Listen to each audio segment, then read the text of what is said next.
Tant que nous autres Africains ne comprenons pas la réalité des choses, ce sera très difficile, je dis bien, très difficile pour que le continent africain émerge.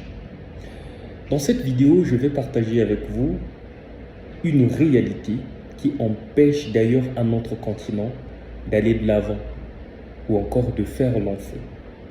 Vous allez remarquer que quand un Africain fait une découverte, d'un seul coup ou quelques jours après, cette découverte sera rendue publique.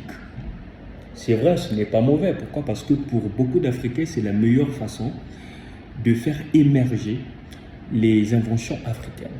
Pour beaucoup d'Africains, c'est la meilleure façon, bien évidemment, pour montrer aux autres continents que nous aussi, nous sommes capables, que nous aussi, nous avons des gens qui sont à la hauteur de faire des découvertes. Ce n'est toujours pas mauvais, mais nous devons comprendre quelque chose.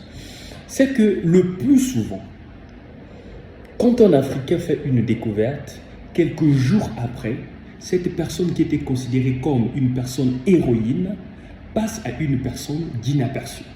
Qu'est-ce qui se passe? C'est juste que d'autres ont compris que les personnes les plus intelligentes ou encore les personnes qui ont la capacité de découvrir ou de créer, ce sont des gens qui ne sont jamais rendus publics.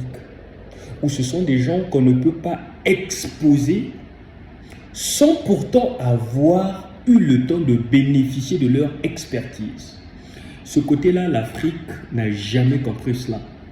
Aujourd'hui, quand une personne fait une découverte, le mieux serait de bénéficier d'abord de l'expertise de la personne, puis par après, vous pouvez rendre célèbre cette personne-là.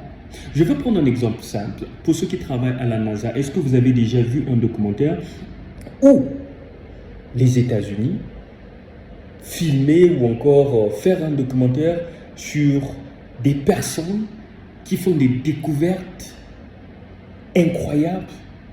Ou encore, est-ce que les États-Unis ont déjà consacré du temps mettre à nu des personnes ou encore des vrais cerveaux de leur système? C'est très difficile. Pourquoi? Parce que ces derniers ont compris que si vous exposez ces personnes-là, et il suffit que ces personnes ne soient plus là, vous n'aurez plus la chance de bénéficier de leur expertise. Pourquoi? Parce que déjà, le fait de montrer ou encore le fait de mettre en avant cette personne-là, il suffit qu'on découvre cette personne, et bien même la vie de cette personne-là serait déjà en danger. C'est ce que les autres ont compris. Nous aussi, Africains, c'est ce que nous devons comprendre.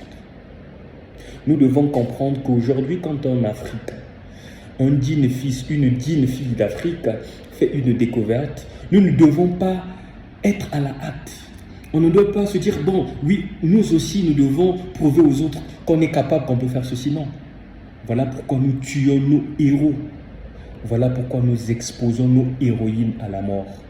Ce que nous devons comprendre, c'est que quand il y a une personne qui a découvert quelque chose ou encore qui a créé quelque chose, qui laisse les gens dans l'étonnement, ce que vous avez à faire, c'est de garder d'abord le secret, c'est de bénéficier de l'expertise de celui-ci ou de celle-ci. Puis par après, si vous trouvez que bon, voilà, de par l'expertise, on a fait avancer le domaine dans lequel ce dernier a créé ou a inventé des choses, rien n'empêche de faire la publicité de ce dernier. Pourquoi? Parce que vous avez déjà tiré profit de son expertise. Donc c'était un petit conseil que je donne, en fait, c'est un petit conseil que je voulais partager avec vous. Certainement que ça va aider plus d'une personne. Et bien si c'est le cas, on nous revoit très prochainement dans une autre vidéo. C'était votre frère Davidson Bassessa. Au revoir.